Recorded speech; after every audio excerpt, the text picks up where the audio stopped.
Bueno, muchas gracias por haberse conectado. Retomamos el seminario, por lo menos ahora de manera virtual por la contingencia de salud que hay en todo el mundo. Y bueno, quisimos retomar el seminario, este seminario de discapacidad y educación online, con un tema que teníamos ya agendado sobre pues, la política de inclusión educativa, tanto en México como Brasil. Para ello nos acompaña Junio Ora Concenciao, de la Universidad Federal de Espíritu Santo. Él se presentará de mejor manera. Él estuvo aquí en México haciendo una estancia, una investigación, también con la temática de inclusión. Entonces, nos pareció buena idea poder hacer un comparativo de la inclusión educativa para personas con discapacidad. Bueno, aunque le pusimos en el título de Brasil y México, pues más que nada era como ver la cuestión institucional en ambas universidades, ¿no? En la Universidad de Guadalajara y en la Universidad de Espíritu Santo. Entonces, bueno, vamos a comenzar. Esto también es parte del cuerpo académico Inclusión y Marginación en la Era Digital. Y dentro de este cuerpo académico hemos hecho el seguimiento de la política de inclusión educativa tanto en México como en la propia universidad. Y lo que ha hecho la universidad respecto a la política que ha surgido en esos años, incluso también como autocrítica, pues lo que ha dejado de hacer, ¿no? Entonces, bueno, para México tenemos primeramente este contexto normativo, ¿sí? La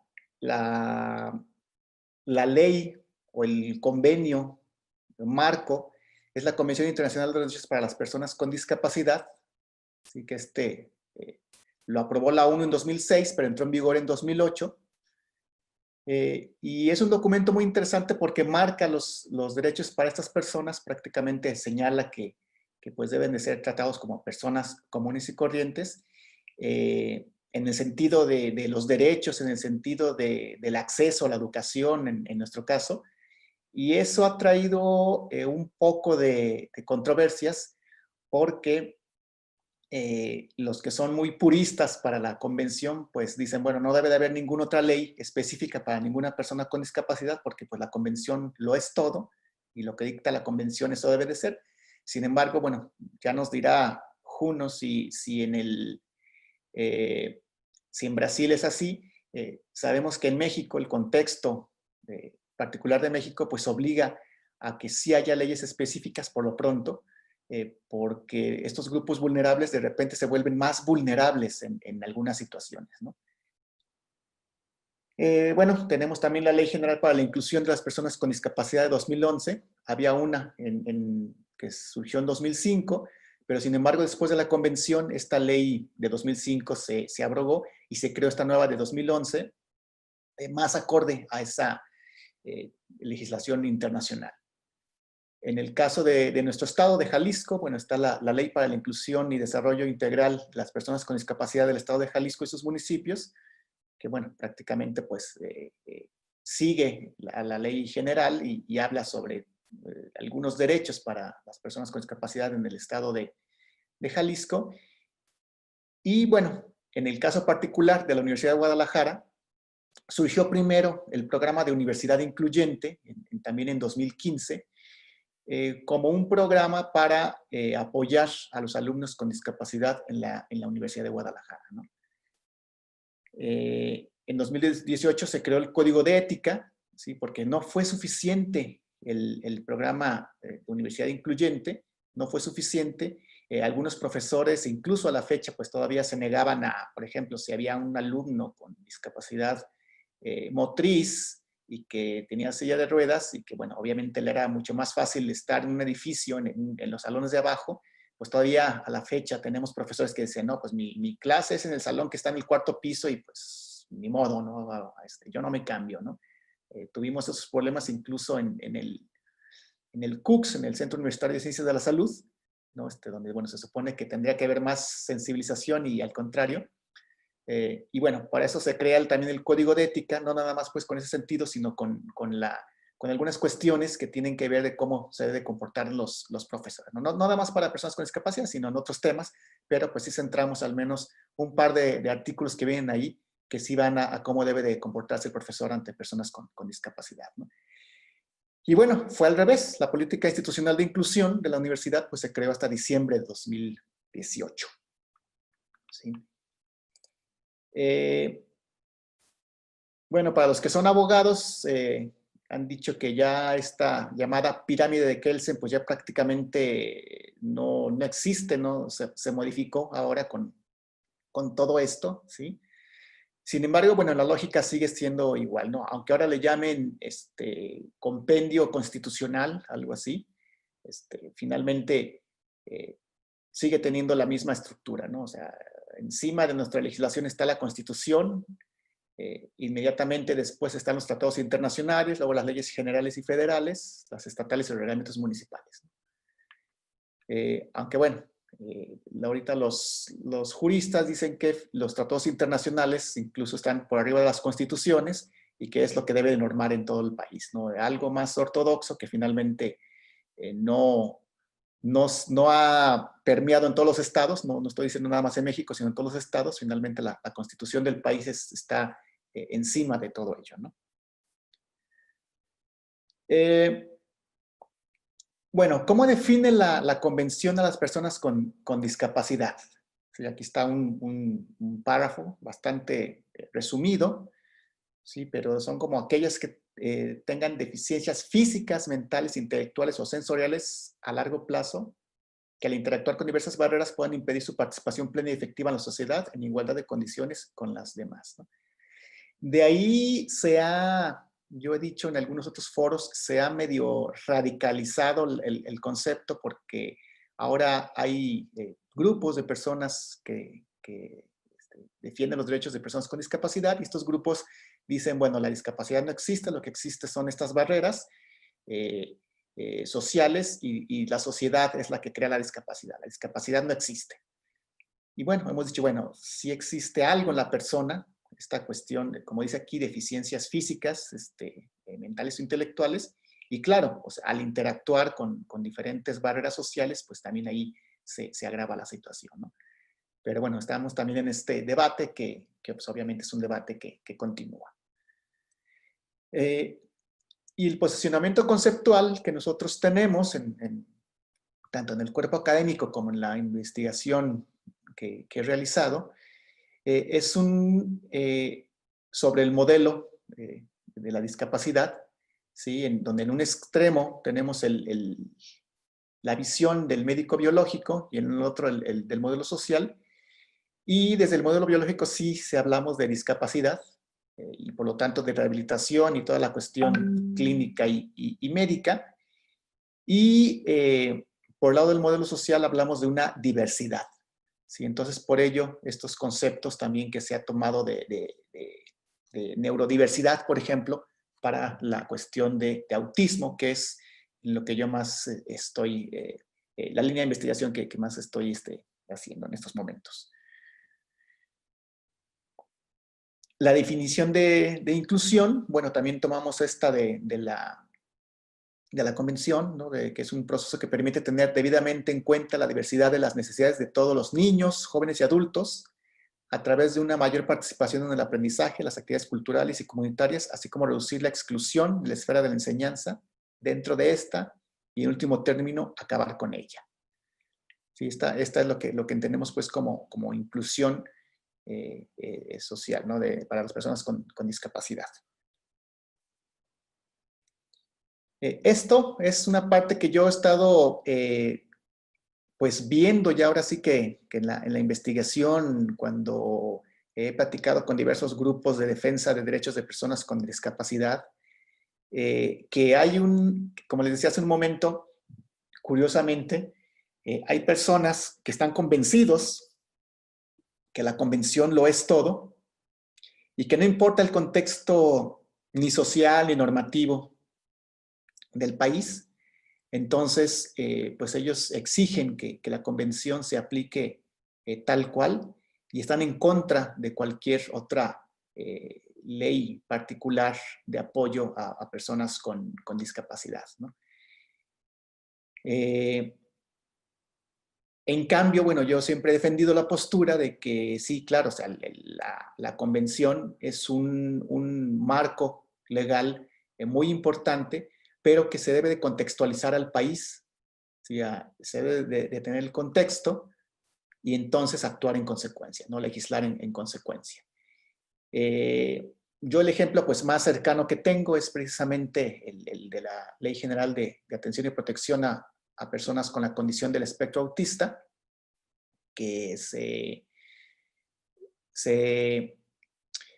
publicó el 30 de abril de 2015 y que casi de inmediato un grupo de personas de apoyo a una organización de apoyo a las personas con discapacidad intelectual la impugnó y logró que la Suprema Corte de Justicia que la Comisión Nacional de Derechos Humanos la demandara ante la Suprema Corte de Justicia de la Nación. Entonces, bueno, ahí ellos, la discusión o la justificación de ellos era que, pues como ya estaba la convención, en primer lugar no tenía que haber una ley particular para las personas con autismo, y decían que en segundo lugar que pues violaba los derechos de las personas con autismo, y bueno, otra serie de demandas por ahí, ¿no? Y curiosamente las personas que apoyan a las personas con autismo, los padres de familia, los terapeutas, etcétera, pues al revés, o sea, estaban esperando que hubiera una legislación que les diera respuesta, porque a la fecha, en ese año, en 2015, no había apoyos para las personas con autismo, y también en situaciones de apoyos, por ejemplo, el DIF tenía programas para personas con discapacidad, para todas las discapacidades, menos para personas con autismo, ¿no? Entonces había varios factores que para las personas con autismo sí era necesario tener una legislación o al menos una normatividad propia, ¿no? No sé, quizás dentro de 10 años o más o menos, que haya una cuestión de mayor inclusión, pues entonces sí podemos decir, pues ya no es necesario tener una legislación especial y nos vamos con los derechos generales para todas las personas, ¿no? Pero en ese momento sí era necesario, pues porque eran un grupo excluido dentro de ya los grupos vulnerables. Entonces, bueno, hubo una discusión muy interesante en redes sociales entre estas personas que impulsaron la acción de inconstitucionalidad y las personas, curiosamente, con autismo, ¿sí? de las que están alrededor de las personas con autismo. Y bueno, ahí fue una discusión muy, muy interesante, ¿no? Incluso después hubo de ahí la intención de hacer otras leyes y bueno, han estado en contra de ello, ¿no? Entonces, bueno, o sea, estamos hablando pues de modelos de interpretación, ¿sí? Es eso, la interpretación de la convención, pero sí también sobre los contextos reales, ¿no? E institucionales que existen en nuestro país, y estoy seguro que Junior nos va a hablar sobre otras cosas interesantes que pasan en Brasil.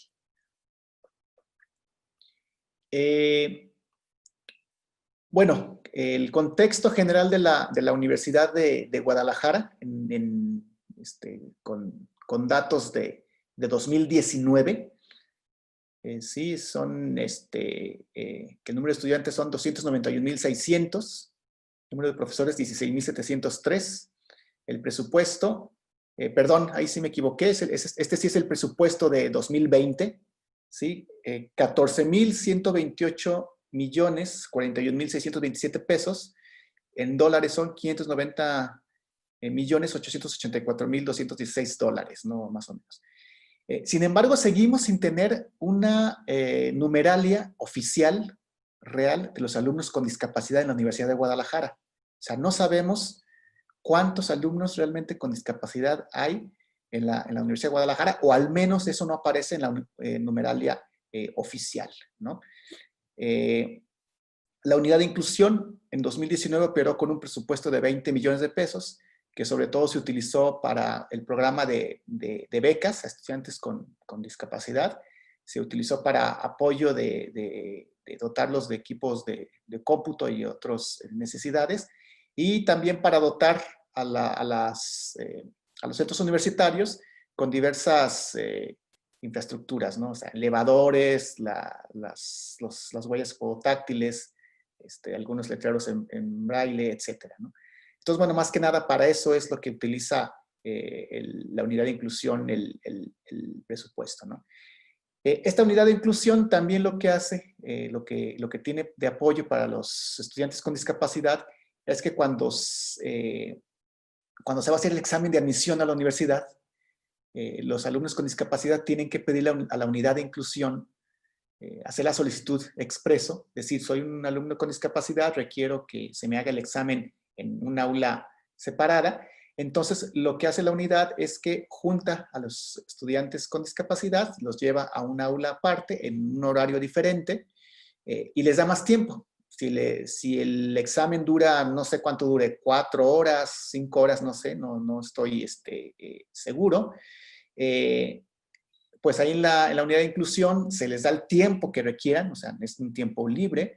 Si es una persona con discapacidad visual, se les apoya con guías braille si tiene una discapacidad visual de otro tipo, hay también los elementos, las herramientas para que pueda leer si tiene debilidad visual. Si es persona con discapacidad auditiva, también se le apoya. Entonces, bueno, ahí hay diversos apoyos en ello, ¿no?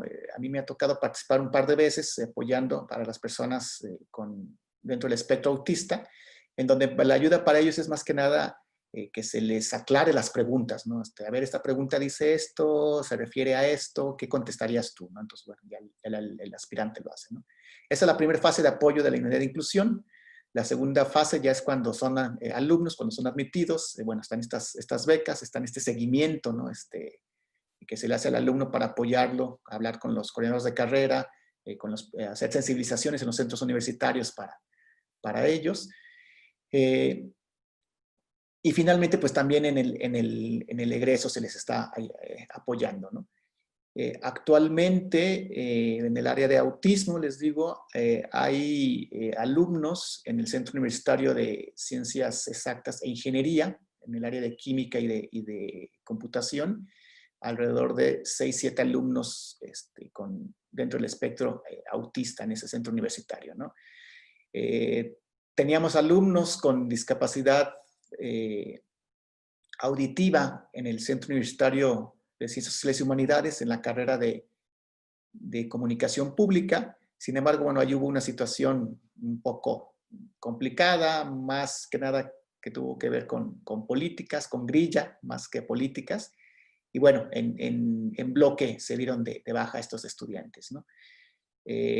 Sabemos que la prepa 7, en el bachillerato, pues se ha como especializado en atender a alumnos con discapacidad auditiva. Y bueno, es lo que se ha estado apoyando en diversos aspectos, ¿no? Sin embargo, bueno, con datos del año pasado, fueron 35,000 aspirantes al bachillerato y a las diferentes carreras en la Universidad de Guadalajara, y de ellos nada más menos de 20 fueron los que solicitaron este apoyo, ¿no? Entonces digo, sí es muy buen apoyo, sin embargo, sigue siendo desconocido. Si vemos que de 35,000, pues nada más 20 alumnos con discapacidad solicitaron este apoyo, ¿no? Y bueno, el contexto del sistema de universidad virtual. ¿Qué pasa en nuestro sistema de universidad virtual? También con datos del año pasado, del semestre 2019A, o sea, del primer semestre del año, había un total de 6,978 alumnos en los diferentes programas, y había 111 con discapacidad. Ahora, también estos 111 son los que reportan en su inscripción que tienen alguna discapacidad. Si el alumno tiene discapacidad y no lo reporta, pues es casi difícil saberlo, a menos que después lo reporte, ¿no? Es el caso de nuestra egresada estrella de la licenciatura en Gestión Cultural, Eneida Rendón. Ella tiene discapacidad visual y auditiva, Y entonces en el primer semestre, en una de las materias, de repente empezó a mandar las actividades no como señalaba la instrucción. Entonces la asesora le decía, oye, mira, pero si la instrucción te está pidiendo que veas esto y que hagas esto, ¿por qué no lo estás haciendo? Entonces, más o menos como a mitad del semestre, pues ya la alumna dijo, ay maestra, es que, mi computadora no tiene lector de imágenes y tengo discapacidad visual. Entonces ya la maestra reaccionó y dijo, ay, a ver, pues hay que comunicarnos. Entonces ya ahí supimos que ella tenía esta discapacidad y no la había reportado, ¿no? Entonces obviamente pues hicieron las adecuaciones a lo largo del tiempo, pues se dotó la biblioteca de una computadora con sistema, con teclado braille, se compró impresora con braille. Al principio las autoridades también decían, bueno, vamos a hacer un gasto de tanto para una sola alumna, y decíamos, pues sí, pero pues no es la primera ni la última, de seguro van a entrar más alumnos con esta condición, ¿no? Entonces también era al principio luchar contra la propia lógica administrativa, y creo que al final ha dado resultados, ¿no? Entonces, bueno, son 111 alumnos, 52 con baja visión, son los que más se tienen, 27 con discapacidad motriz, 5 con hipoacusia, 3 con sordera, 2 con epilepsia y 1 con las siguientes condiciones, ¿no? 1 con intelectual, miopía, disautonomía, raquitismo, hiposfatémico, no sé qué sea eso, trastorno obsesivo compulsivo, trastorno del espectro autista, habla y garganta, psíquica, lesión plexobranquial, disfemia, ceguera y distrofia simpática refleja en pie izquierdo. O sea, son los alumnos que como les digo, han dicho que tienen alguna condición de discapacidad. Entonces, bueno, en general, ese es el contexto de nuestra universidad, pues ha sido nadar contracorriente, no solamente por una falta de normatividad, que bueno, les digo ahora ya desde 2018, desde diciembre de 2018, o sea, tenemos escasos años y meses con una legislación para la inclusión. Sin embargo, hemos visto que no nada más es la ley, ¿no? O sea, la legislación. La legislación por sí misma, hemos visto, no apoya de inmediato, sino que también hay que sensibilizar por las cuestiones de profesores, que como les decía hace un momento, pues todavía siguen en su papel de que pues él es el profesor y él es el que manda en su aula y que nadie le va a decir ni cómo enseñar ni qué hacer, ¿no? En este caso, pues afecta a la accesibilidad arquitectónica, pero también hay profesores que dicen, no, bueno, esta es mi materia, yo dije que era un ensayo de 10 páginas y pues ni modo, son 10 páginas y si haces menos, pues te califico con menos, ¿no? O sea, sí nos falta mucha sensibilización y hemos estado avanzando en eso, ¿no? El propio sistema de universidad virtual tiene ahora unos diplomados sobre esta cuestión de la educación de la discapacidad y bueno, también falta que todo el personal del sistema lo tome y que después también el resto de la red universitaria. Entonces, las cuestiones que tenemos, quisiera pues dejarlo hasta aquí para darle la oportunidad ahora a Junio de hablar y que también tengamos más que nada un espacio de reflexión entre todos nosotros. Entonces, pues adelante, Junior, déjame quitar mi pantalla para si tú vas a mostrar algo puedas presentarlo.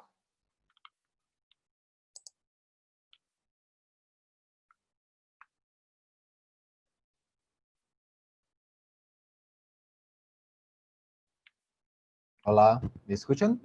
Sí, sí escuchamos. Adelante. Donatil, satisfacción por la invitación nuevamente. Infortunadamente no podemos hacer esto en persona, sí, dado todos los problemas mundiales, pero para nosotros de nuestro grupo de investigación es muy importante compartir con ustedes las informaciones y estrechar más las relaciones que tenemos para hacer los trabajos con lo público, con las personas con discapacidad, ¿sí? Bueno,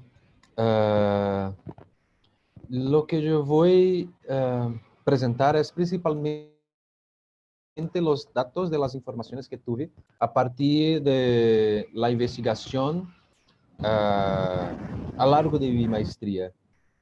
en que el trabajo principal fuera realmente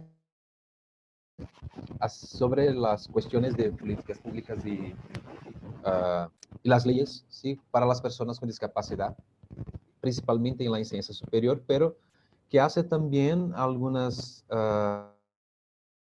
inclinaciones con relación a la educación básica. De manera general, yo no voy a atender tanto a lo principio de la presentación, y sí a lo que tengo a más adelante, pero creo que sea importante para que pueda ir mostrando a ustedes lo camino que ha hecho para llegar a las cuestiones de hoy. Por ejemplo, Tonatil cerró su presentación hablando sobre de cómo muchos maestros tienen hecho con sus aulas, donde se ha hecho de una forma, se te pide 10 páginas, no puedes hacer diferente de esto, siendo que nosotros tenemos que otras formas de evaluación que no necesariamente con un número específico es posible hacer una flexibilización. Pero en mi caso, para llegar a esta conclusión, también caminé junto con algo muy próximo a lo que Tonaltil ha hecho, sí, que es la interpretación de las leyes, solamente para entonces llegar a algo donde tuviéramos alguna forma de interpretación que sea más, más próximo de aquello que se piensa sobre la transformación social y el comportamiento de los maestros, por ejemplo, y los trabajadores, los obreros de manera general, de la universidad, los compañeros de esos alumnos con discapacidad, para entonces promover una enseñanza que sea de facto, que se respeten las personas con discapacidad en todos sus ámbitos.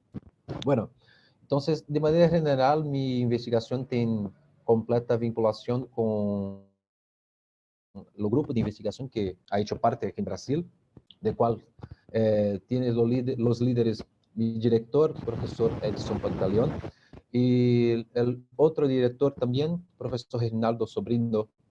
Y nosotros tenemos trabajado con las cuestiones de inclusión de manera general, de la educación infantil, los chicos de 6 años, perdón, 6 meses, por ejemplo, hasta lo posgrado. Entonces, tenemos compañeros en nuestro grupo de investigación que han trabajado de manera general con varios campos de la educación, varias etapas de la educación, en varios segmentos también. Bueno, entonces vamos a seguir aquí. Una de las cuestiones principales donde estuvimos trabajando justamente con relación a lo que va a mover la pesquisa, la investigación, era justamente una comparación de comprender cómo México y Brasil ha hecho la misma forma de inclusión, pero cómo se han construido las leyes, las políticas públicas y las acciones que las universidades tiene producido para llegar a la inclusión de las personas con discapacidad. Entonces, de manera general, se faltaba en construir algunas tablas donde tuvimos... Ya, adelante. ¿Se me escucha? Ah, sí, sí. Entonces, de hacer una sistematización de las inscripciones generales de las personas con discapacidad, o lo que en Brasil llamamos de público objetivo de la educación especial. Por ejemplo, hasta para hacer una comparación, si era posible, por ejemplo, hacer una diferenciación con relación a lo que hacen, hay un perro, lo que hacen en otros países de diferente, porque por ejemplo en la Europa es muy común que las personas que lo público que se ha atendido en la educación especial son personas también inmigrantes, son personas negras, lo que hace una diferencia, por ejemplo, lo que producimos en Brasil y México. Entonces, uno de los objetivos de la educación comparada, del estudio comparado, es justamente para que podamos tener una comparación de que lo tenemos hecho en las mismas formas muchas veces o en que otras se van haciendo una diferencia. Bueno, analizar cómo sea la aplicación de las leyes inicialmente en la Universidad Veracruzana y hoy estamos con la Universidad de Guadalajara, y analizar las posibilidades, los retos que estos sujetos experimentaban para su vida cotidiana en la universidad. Bueno, en Brasil, desde la Constitución Federativa de 1988, tenemos construido una serie de leyes, como te puedes ver, que han asegurado la presencia de las personas con discapacidad, sea en la enseñanza básica, sea en la enseñanza superior. De manera general, yo quiero llamar la atención para, por ejemplo, la ley 9394, Directrices y Bases de la Educación de 1996, que es la ley principal que tenemos hoy para la educación, en todos los sentidos, desde la educación infantil de los niños muy pequeños hasta lo posgrado.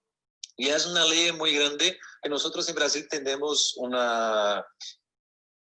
estamos empezando mucha fuerza para mantenerla con más democracia, mantenerla con más seguridad de derechos, principalmente después del golpe que la democracia sufriera desde 2015 con la baja de la presidenta Dilma y todas las agresiones que tenemos en la educación sufrido. Entonces, la Directrices y Bases de la Educación de 1996 ha sido una ley que para nosotros está en su, creo que su actualización en la 16ª, pero estamos luchando para que la mantenga con fuerza para mantener una educación de calidad para las personas, no solamente para las personas con discapacidad, como también para las personas más pobres, que tengan dificultad de manera general de acceso a la educación.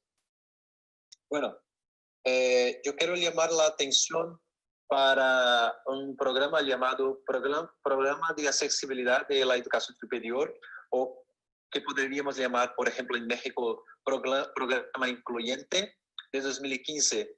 Por medio de este programa que está en destaque en la pantalla de ustedes, es un programa que principalmente las universidades federales y la Universidad Federal del Espíritu Santo ha hecho un trabajo de... Inicialmente era de más mapear, identificar dónde estaban los alumnos, y hoy es justamente con la actual dirección, por ejemplo, en mi universidad, con el doctor Douglas, de hacer una, ¿cómo yo voy a llamar? Hacer una aproximación de los maestros con los estudiantes y hacer una tentativa de poner una forma con la cual las personas puedan ser enseñadas respetando sus particularidades. Entonces, es una conquista muy grande para nosotros tener esas leyes, porque, bueno, sin ellas, por más que parezcan muy obvias, necesariamente sin el cumplimiento de ellas no tenemos una forma de seguridad para las personas de mantener en la universidad.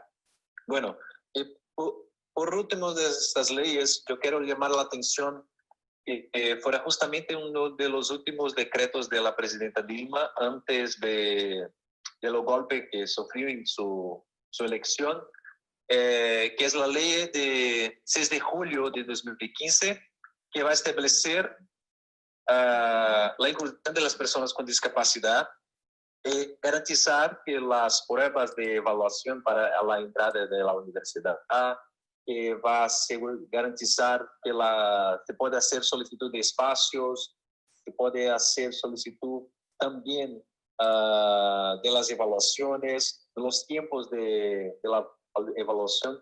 Me recuerdo, por ejemplo, Donatil, que nosotros estábamos hablando sobre algunos alumnos que tienen la universidad en modelo en línea, que tuvieran dificultades con el tiempo que los maestros se daban para ejecutar las actividades, y muchas veces eran 10 minutos a más, 20 minutos a más. Y en la vida de los maestros no ha hecho ninguna diferencia, pero en la vida de los estudiantes sí. Entonces, desde 2015 tenemos una ley que va a asegurar eso, por ejemplo, en las universidades brasileñas, para que pueda hacer la dilatación del tiempo de manera que los estudiantes tengan también una forma de accesar a los exámenes y ejecutar los exámenes, perdón, ¿no? De manera que no sea prejudicado por su condición. Bueno, lo que las leyes representan de manera general entonces, y creo que esto es muy caro para nosotros que somos de Latinoamérica y que tenemos una tradición de exploración, sea por otros países, sea por las élites locales. Tener las leyes, por más que nos parezcan obvio tener estas leyes, es una forma de garantizar la educación y que esta no se va a perder. O, por ejemplo, en el caso de Brasil, existen muchas organizaciones que trabajan con las personas con discapacidad y que han pensado una disputa para tener los recursos, lo que sean de dinero que debería ir para la educación regular, para la educación común, o que lo llamamos de educación escolar, y que se van para esos espacios. ¿Cuál es el problema, por ejemplo, con esto? Es que en la medida que ese dinero se va para esos espacios, hay una baja de aquello que podría estar en la educación común. Bueno, além de al adelante que va a garantizar los derechos, una financiación asegurada, porque en lo mundo del capital no se hace educación sin dinero. Una adaptación curricular, la importancia de la ley de directrices y bases de la educación, que va a garantizar que todas las personas, principalmente entre 4 años y 17 años en Brasil, tenga educación regular, gratuita y de calidad diferenciada. Es lo que nosotros tenemos pensado ahora para una gran lucha, por ser un reto muy grande para nosotros garantizar que, por ejemplo, los estudiantes cuando llegan en sus 15 años no se van a salir de las escuelas y van a continuar a frecuentar las escuelas. Bueno, entre lo que sería obvio y la seguridad es lo que va a garantizar la ley. Y en el caso de las universidades, la importancia de los núcleos de accesibilidad que fueran garantizados por medio de lo programa incluyente, lo programa Incluir, que va a garantizar espacio, atendimiento y asesoría a los estudiantes. Sí, debemos llamar atención para una cosa, por más que tenemos las leyes, para nosotros tenemos costado mucho tiempo para llegar a un cambio de comportamiento de los maestros de manera que respeten a los estudiantes. Entonces, por más que tengamos leyes que van a garantizar, también no conseguimos llegar a algo que te pueda decir que los estudiantes con discapacidad tengan una vida tranquila en la universidad. Nos falta mucho para llegar a esto. Bueno, y brevemente yo acabé por separar algunas tablas relacionadas a lo investimento en la educación, y porque por ejemplo, en Brasil llegamos a hacer un debate muy grande sobre lo investimento de dinero para la educación y de cuánto de lo Producto Interno Bruto sería necesario para que tuviésemos una educación de calidad. Cuando nosotros tenemos que hacer un debate también de otro sentido, porque, por ejemplo, no tiene como solamente hacer investimento directo en la educación y no hacer investimento en otros espacios de trabajo para las familias de estos estudiantes, de calidad del hacer, de calidad de salud, de calidad de cultura. Entonces, hacer solamente investimento de dinero no va a garantizar que necesariamente la educación va a hacer cambio de la vida de los chicos. Obvio que nosotros no debemos acreditar que sin educación también no será posible. Bueno, en Brasil, de manera general, con relación a la educación básica, nosotros, por medio de estas leyes, llegamos a ampliar la cantidad de alumnos que tenemos en las clases regulares, las clases comunes en las escuelas básicas. Entonces, si en 2010 teníamos 484 millones, hoy en 2009 tenemos más de 1 millón de, perdón, 484.000. Y hoy tenemos más de 1 millón de alumnos que están en la enseñanza básica, que tienen discapacidad y que esperamos que lleguen a la universidad.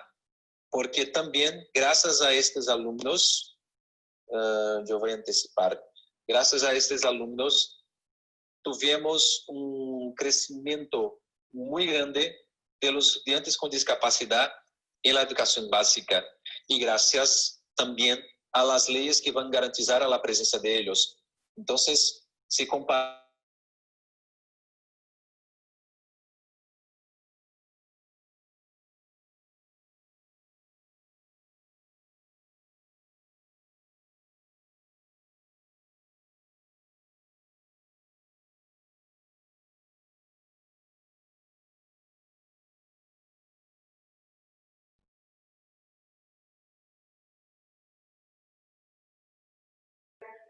No se escucha. ¿Me escuchan ahora? Sí, ya te escuchamos. Se Bueno, escucha muy bien.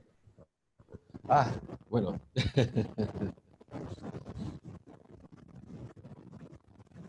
Vamos entonces para cerrar esta parte.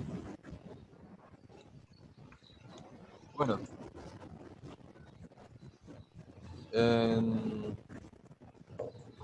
Entonces, de manera general, las leyes nos garantizaron a lo largo de estos últimos 10 años la garantía de tenermos una tasa de crecimiento de inscripciones a más de 125% en la educación básica. Y esto acabó por representar también una tasa de crecimiento en la enseñanza superior. Entonces, tuvimos en 2011 a 23.000 estudiantes y hoy tenemos cerca de lo doble de esto. Los datos en este caso son de 2018 porque el Ministerio de la Educación de Brasil no llegó a actualizar los datos de 2019, entonces no están disponibles solamente de la enseñanza básica y no de la enseñanza superior. Tuvimos un crecimiento muy largo, principalmente en las escuelas, la iniciativa privada de la educación para las personas con discapacidad, que es superior a lo que tenemos en la educación pública. Perdón, que es lo inverso. Las instituciones públicas tuvimos un crecimiento muy más grande do que en la institución privada. Pensamos que muy probablemente decorriente de participación que tuvimos en los últimos años de gobiernos que se importaban un poco más con las poblaciones más pobres, las personas que sean con más dificultades para tener una vida digna. En este momento tenemos un gobierno que es extremadamente fascista, entonces no tenemos siquiera la idea de que lo que va a ocurrir con Brasil y principalmente en nuestro caso con las personas con discapacidad, teniendo en cuenta que prácticamente todos los días estamos siendo golpeados por lo actual gobierno de Bolsonaro con relación a una reducción de derechos. Entonces no sabemos hasta cuándo tendremos la garantía de que esas personas se van a garantizar su presencia en la educación. Esa numeralia con relación a lo público con discapacidad en la enseñanza superior de universidades públicas en Brasil es principalmente en la educación federal, porque nosotros tenemos tanto universidades federales cuanto estaduales. Cada una tiene un direccionamiento específico de los recursos financieros que se van para ellas. Bueno, para cerrar, una de las cuestiones principales que estamos trabajando son con dos teóricos. De un lado, Norbert Elias, que va a trabajar y va a desarrollar estudios sobre la cultura civilizacional en el occidente y que se va a trabajar como una cuestión que está en proceso, entonces un proceso civilizador que está en continuidad, algo como no acabado y que no se va a acabar justamente porque nosotros vamos modelando nuestro comportamiento. Y bueno, si nosotros vamos haciendo una modelación de nuestro comportamiento en cuanto a personas, en cuanto a sociedad, en cuanto a individuos, al mismo tiempo se va cambiando las leyes. Al mismo tiempo también es una forma que la sociedad civil tiene de hacer una educación para con lo Estado. Entonces, no solamente lo Estado hace una educación con relación a las personas, como también las personas se hacen para el Estado. Y en cuanto teórico de la educación, Paulo Freire, que tiene trabajos en la América Latina, Estados Unidos, Europa, África, y que va a dedicarse principalmente a las personas que va a llamar de oprimidos y que son, de manera general, dispuestos afuera de la educación, dispuestos de afuera de los derechos. Entonces nosotros vamos a utilizar las teorías de Norbert Elias en cuanto a sociedad no acabada, no cerrada, y las teorías de Paulo Freire para trabajar los conceptos de educación. Lo que nosotros vamos identificando con relación a lo que las leyes van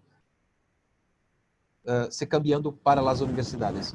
Existe un modelo único de universidad y esto nosotros precisamos cambiar si de facto deseamos tener una universidad democrática. Las universidades necesitan pensar prácticas que van más adelante de sus estructuras físicas, porque solamente hacer la adquisición de computadoras, hacer los cambios de un local donde las personas se caminan, hacer los cambios de la estructura física no es lo suficiente. Tener traductores, intérpretes de lengua de señas no es lo suficiente. Si la actitud de lo maestro no se cambia también. La importancia de las legislaciones y las políticas públicas se encuentra exactamente en la garantía de los derechos. Pero si un concepto de cultura se va cambiando, no se hace como hacer la ejecución de las leyes. Por fin, yo estoy trabajando en este momento con una tesis de investiduras. Entonces, yo estoy trabajando con 4 cuestiones para la tesis de investiduras. Concepto humanístico, entonces, en la medida que nosotros vamos cambiando nuestras actitudes, vamos educando a lo Estado, inicialmente nosotros en nuestras universidades, diciendo, mira, es necesario hacer un cambio en estas actitudes para que podamos trabajar con estos estudiantes con esas características. Mas solamente si vamos a trabajar con estos estudiantes con esas características, no, porque generalmente los cambios que hacemos para los estudiantes con discapacidad se aplica con tranquilidad para los estudiantes que no tienen discapacidad. Y nosotros vamos construyendo una sociedad más humanística. Y esto en la manera que nosotros vamos nos apropiando de las formas didáctico-pedagógicas que otras etapas de la enseñanza te va construyendo. Entonces, por ejemplo, me recuerdo de un trabajo de un maestro de la Universidad Federal Tecnológica Rural de un estado de Brasil que para hacer era de una licenciatura en ciencias de la computación y tuviera un alumno que era ciego. Bueno, lo que ha hecho este maestro en sus trayectorias didáctico-pedagógicas, llegó a trabajar con los estudiantes que no tienen discapacidad para construir modelos de computadora cada vez más pequeñas, entonces muy grandes, se va reduciendo para que por medio de las manos, los estudiantes con discapacidad de ceguera se va encontrando esto. Bueno, son prácticas que nosotros vamos a encontrar con tranquilidad, por ejemplo, en lo que a enseñanza básica ha hecho. Lógico, es necesario hacer un cambio pensando las personas en cuanto adultas, ¿no? En cuanto chicos, niños pequeños, ¿sí? Pero si nosotros no nos apropiarmos de aquello que... Perdón, yo estoy acompañando aquí también porque tengo miedo de ustedes no me olvidar y el Tonati me llamar por WhatsApp. Entonces, si nosotros en cuanto trabajadores de la enseñanza superior, que no nos apropiamos de otras prácticas, que es justamente lo que tiene sido construido por la educación básica, por ejemplo, porque estos estudiantes con discapacidad no llegaron a la universidad por nada, ¿sí? Tienen una construcción de conocimiento, de formas de aprendizaje. Entonces, es un concepto humanista humanístico de comprensión de estos estudiantes y sus familias, es un concepto didáctico pedagógico en la medida en que, bueno, yo en cuanto maestro no soy necesariamente lo mejor conocedor de esto, entonces, ¿por qué no puedo aprender más? Y, por fin, las cuestiones administrativas y financieras, o sea, en la medida en que nosotros nos vamos construyendo formas junto a las cuestiones administrativas, coordinación de licenciaturas, director de las universidades, los rectores, enquanto nosotros no ligarmos las cuestiones didáctico-pedagógicas para decir, bueno, precisamos comprar materiales, pero también precisamos hacer formación continuada de los maestros, infelizmente, infortunadamente, nosotros no vamos a tener cambio. Y, nuevamente, yo voy a regresar a algo que hablé en lo inicio.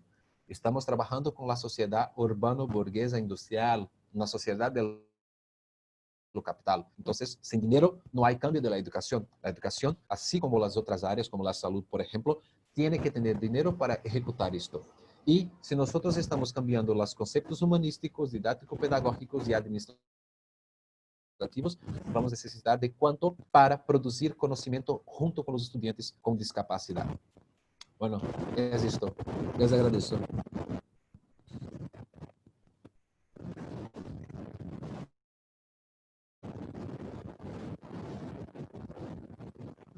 Muy bien, pues ahora más bien tocaría hacer un debate, si hay preguntas, comentarios, debate pues sobre el tema. Todavía nos quedan alrededor de 40 minutos, entonces podemos aprovecharlos para platicar tanto lo que hemos comentado Juno como yo. Entonces, no sé quién quiera participar, opinar, comentar. Rafa, Blanca, Gustavo.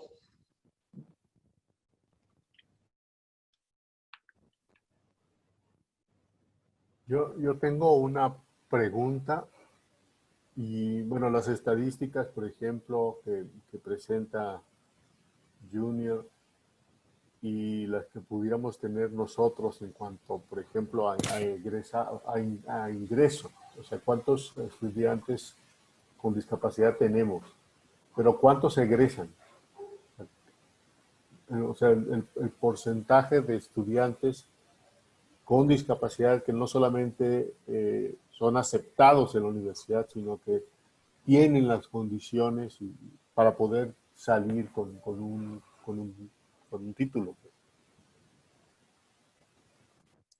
¿Estás hablando de los nuestros? De cualquiera de los dos, de hecho. De hecho, los dos serían interesantes.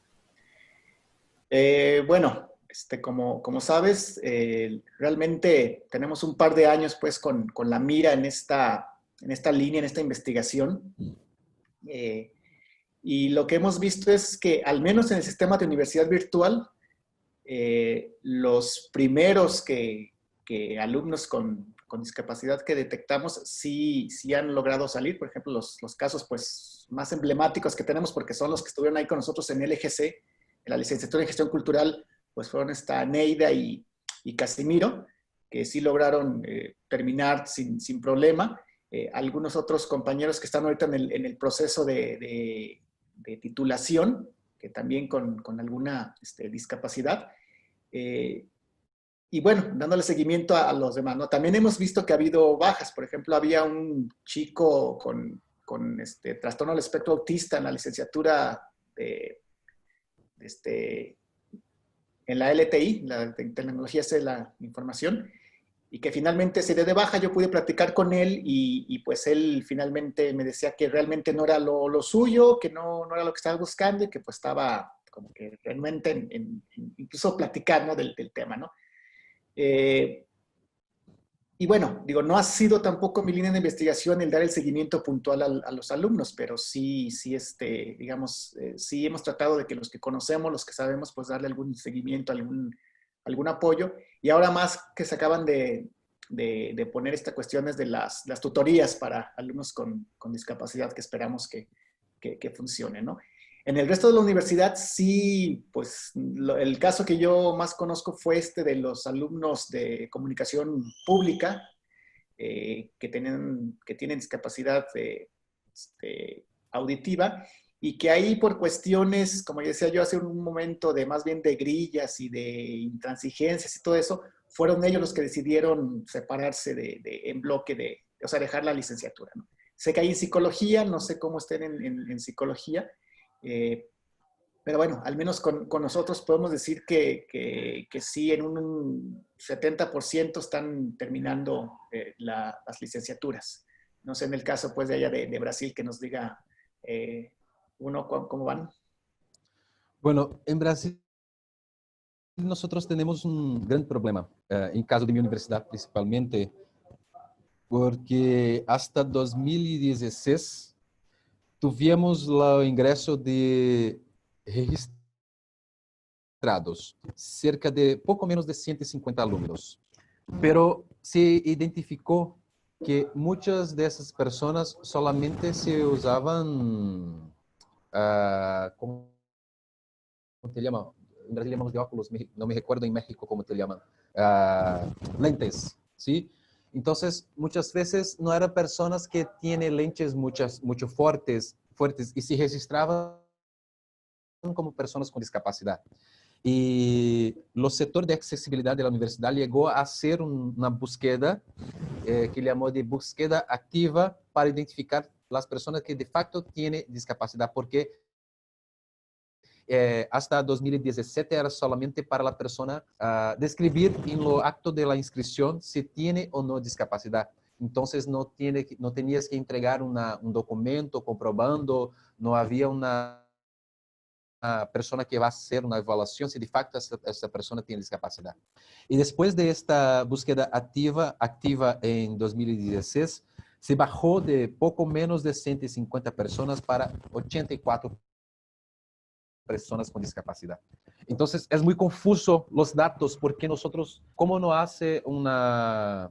tenemos una herramienta de la propia institución, y ahí que entra la cuestión administrativa. Si la propia institución no consigue hacer una herramienta que va a una contabilización desde la entrada, nosotros no tenemos como acompañar directamente cuántos se van a salir, cuántos se van a ser egresados, o se va a abordar el curso en lo medio del camino.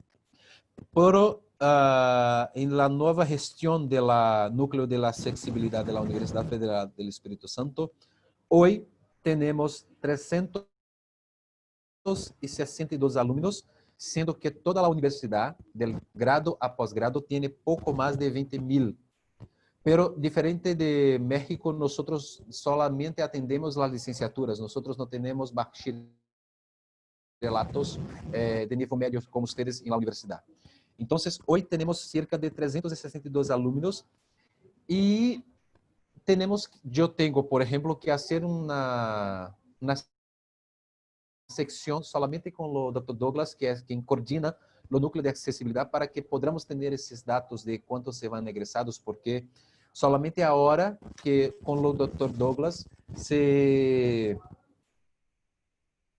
produció un equipo que en lo acto de la matrícula del estudiante, lo acto de la inscripción, el estudiante que va a decir que tiene discapacidad, se va a hacer una evaluación si de facto es una persona que tiene discapacidad, si necesita de un atendimiento especial o no. Entonces, estamos a construir todo esto.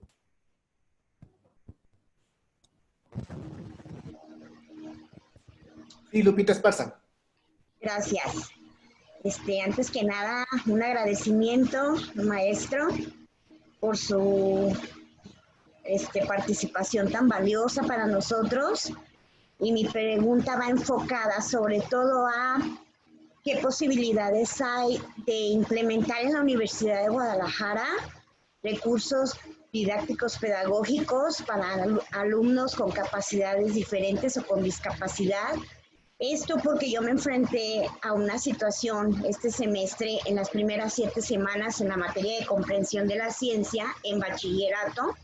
Me enfrenté a una situación un poquito difícil con un alumno que tenía una discapacidad, pero por desgracia no sabe uno los tipos de discapacidad que existen, porque tuve que hacer un test para ver el tipo de aprendizaje que cada uno de mis alumnos tenía, a efecto de ver, valorar yo, de qué manera yo iba a evaluar a este alumno, porque yo le solicitaba los trabajos a él y me los redactaba como si estuviera platicando. Entonces, los alumnos, los otros, le hacían bullying. Y yo tuve que intervenir en orientación educativa, porque no soy tutora nada más del sistema de universidad virtual. Tuve que intervenir en orientación, solicitar el apoyo a efecto de que me dijeran si tenían algún antecedente sobre el tipo de discapacidad que este joven tiene.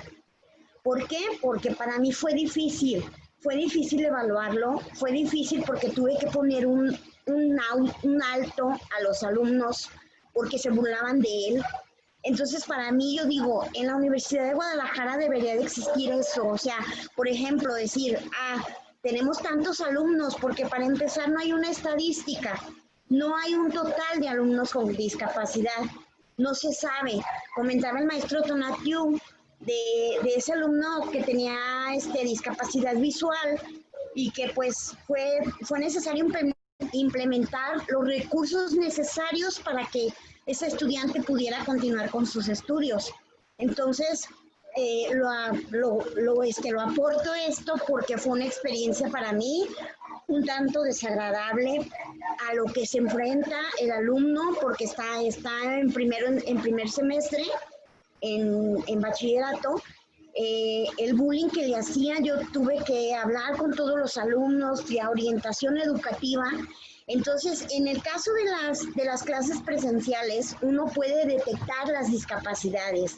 Pero, por ejemplo, en el sistema de universidad virtual, hasta el momento que he sido tutora, no me he enfrentado a esa situación. No me han reportado si existe algún alumno. Yo lo primero que hago como tutora es enviarles un correo dándoles la bienvenida, poniéndome a sus órdenes para cualquier asunto o cualquier cosa que pudiera yo apoyarlos, me lo hagan saber. Entonces, hasta el momento en el sistema de universidad virtual no he tenido ese inconveniente, pero en lo que es el bachillerato sí. Lo digo porque, híjole, qué tan importante sería que nosotros como tutores tuviéramos el antecedente si existen dentro de nuestros tutorados alumnos con discapacidad, en el caso del sistema de universidad virtual. A mí me gustaría sumar a lo que dice Lupita, o preguntar más bien en estos dos casos de Guadalajara y Brasil. ¿Qué creen ustedes que por qué la gente con discapacidad no comunica que tiene una discapacidad? En mi forma particular, yo tengo discapacidad visual. Actualmente estoy haciendo una maestría presencial y ahorita en línea por la contingencia. Y obviamente, digo, a mí me conviene decir que soy persona con discapacidad visual para que se me den las herramientas necesarias. Entonces, ¿por qué no hay una estadística o qué falta en las universidades para que exista una estadística de las personas que van a ingresar o que quieren ingresar y de las que ya están en las universidades y qué apoyo se les está dando? El por qué sí la gente lo dice, la gente con discapacidad, o el por qué no, como dice Lupita. O sea, para ella es más fácil como tutora, sabes que fulano tal tiene tal discapacidad, pues tendré que darle tales herramientas, ¿no? En el tema de igualdad de condiciones, de oportunidades y de equidad. Entonces, esa sería como mi pregunta. ¿Qué pasa? ¿Qué nos falta? ¿O qué falta como universidad y qué falta como persona con discapacidad? Ceci, ¿vas a preguntar algo? Y bueno, más bien me hizo reflexionar sus dos intervenciones, Tonatiu, con respecto a tres momentos que son importantes, ¿no? Es el ingreso, la permanencia y el egreso. Entonces, el ingreso, vamos a ver justamente estas dificultades que están mencionando, ¿no? O sea, ¿quién asume que tiene una discapacidad? Entonces, aquí estamos hablando de una cuestión de identidad. ¿Cómo te sientes tú si eres una persona con discapacidad? ¿Y cuáles son, dice Erasmo, me conviene, pero hay veces que el costo de asumirte como una persona con discapacidad es el rechazo, es la segregación. O sea, hay veces que no es bueno que sepan que eres una persona con discapacidad. Es más, podríamos pensar que yo no quiero que me valoren, aunque dice tú, quiero que consideren cuáles son mis condiciones, pero cuando yo me presento como una persona con discapacidad, que lo soy justamente, a veces se me trata de manera distinta, pero no hacia lo positivo, sino hacia lo negativo. Entonces, ahí tendríamos que explorar estas cuestiones de identidad. ¿Qué gano yo si, o sea, más bien, si se me consideran en cuestión de condiciones idóneas para poder participar o no? En cuestión de ingreso. En cuestión de permanencia, creo que nos pega mucho como docentes, ¿no?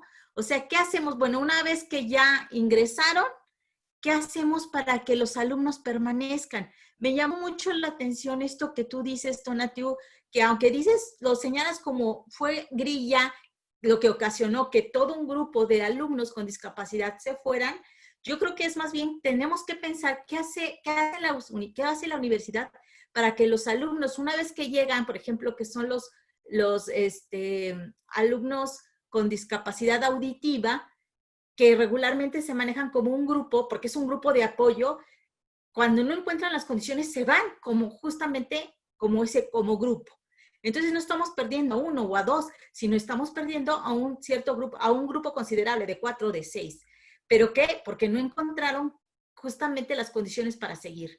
Entonces, las condiciones de permanencia tienen que ver con esto que señala Lupita también, ¿no? O sea, finalmente son alumnos que llegan y que no se sabe cómo apoyarlos para que permanezcan y continúen, y justamente llegamos a lo último, ¿no? Y egresen. Entonces estamos sí recibiendo muchos alumnos, a lo mejor creando condiciones para que presenten el examen, para que se seleccionen, para que vayan a las licenciaturas que quieren, pero tenemos un fuerte problema en permanencia y por lo tanto que pega al egreso de la universidad. Entonces, bueno. También por acá. También un comentario, Tonatiuh. En ese sentido es muy interesante, primero, hay que establecer un mecanismo claro para la identificación de las personas con discapacidad. Es simplemente las cifras, ya no vamos a hablar de los totales, sino la cantidad que están presentando. En el caso de Guadalajara, 111 personas, y en el caso de la Universidad de Brasil, que nos platica Junior, son 362.